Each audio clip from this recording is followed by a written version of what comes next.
for the INEC official, but how do you see it when you have in one Saturday, you have the presidential election and the National Assembly, and the National Assembly will then have to be all those who are representing different political parties? Which cards, which voters, what's it called, will people have?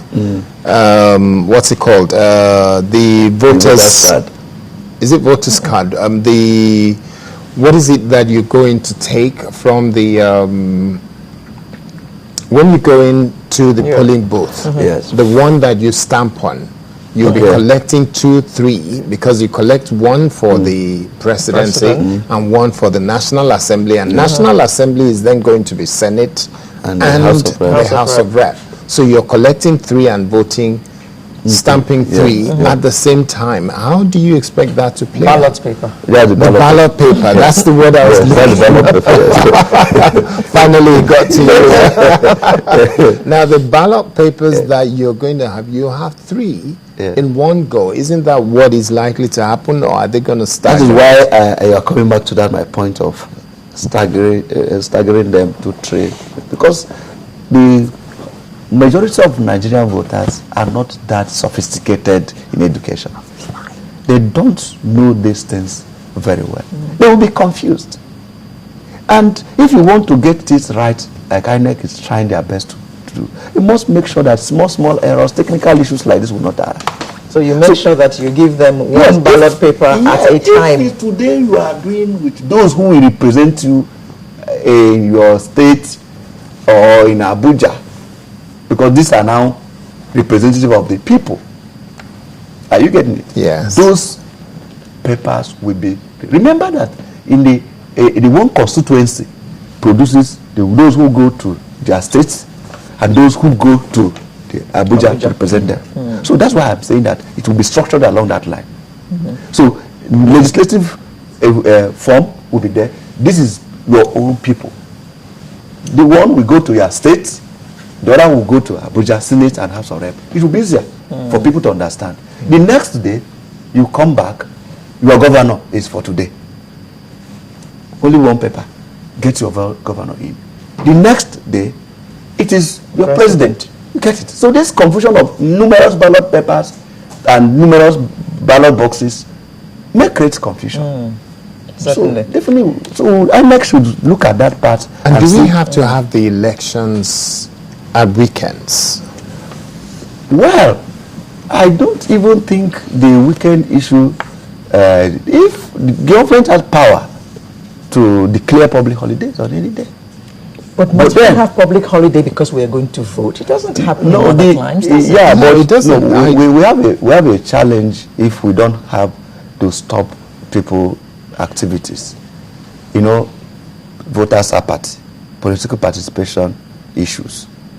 So people are alienated from the system. People don't believe they're part of governance because governments don't really impact on them so seriously. So they are remotely connected to the government, and they believe that self-sustenance is what they have been involved in. Why bog them with these people? They are on business of their own. The politicians are doing their own business. Let me do my own business. So if you put it in a normal day or without any regulation of movement, then you will be surprised that everybody will drive away. Yeah, put it on the weekend, I stay in my bed. So the weekend, but you must, you remember that each day you fix this election, you also have to target with stop movement rule, you know, like a coffee. If you don't do that, people will still violate and go their way. And again, if you look at the date of February. That day is a peculiar day. And then I wonder why INEC did not look at that issue. Because I don't know whether some people will also challenge it on ground of their own social rights. The right to enjoy a day that is known as Lovers' Day. Yes. And why, if you go with this rule of coffee, people will move out, and then you must move out with your friend.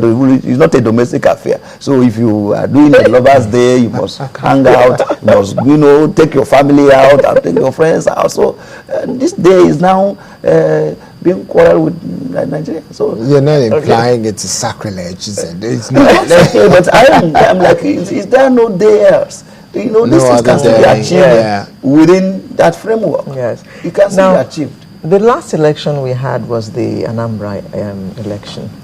Now, with the benefit of that, can you just look forward? Okay, there are two others coming up before 2015, yes. Ekiti and Osun State, yes. Can you just hazard a guess as to what kind of elections we're likely to have in those two states before the big one comes along in 2015? Okay, if you look at the thing that has happened with these separate elections, you now see that most of them, if not all, elections have held outside the group election period had produced genuine candidates, because all eyes will be focused on one area. And you see, the governorship elections ought not even to take place in one day. Are you getting it?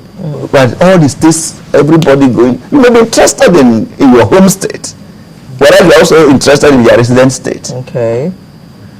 So why not stagger the elections of the governors, as done in America?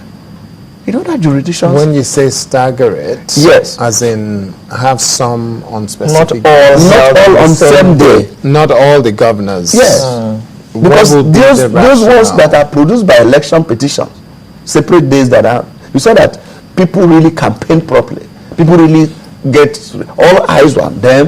Everybody, you can't stay in your own state and be interested in another person's state. Mm-hmm. So, but if it is a Lagos state that is being done and other people are there to watch what is going on, you see the right thing will be done. And then it moves to Plateau, the same thing happens. Mm-hmm. So, but now we are already with the system where we have this. But INEC is already trying their best to make sure that these staggered elections, the one that are before the general one, is done very well. And so they are giving the hope that they are doing very well. But the major one, that logistic challenges alone, INEC had to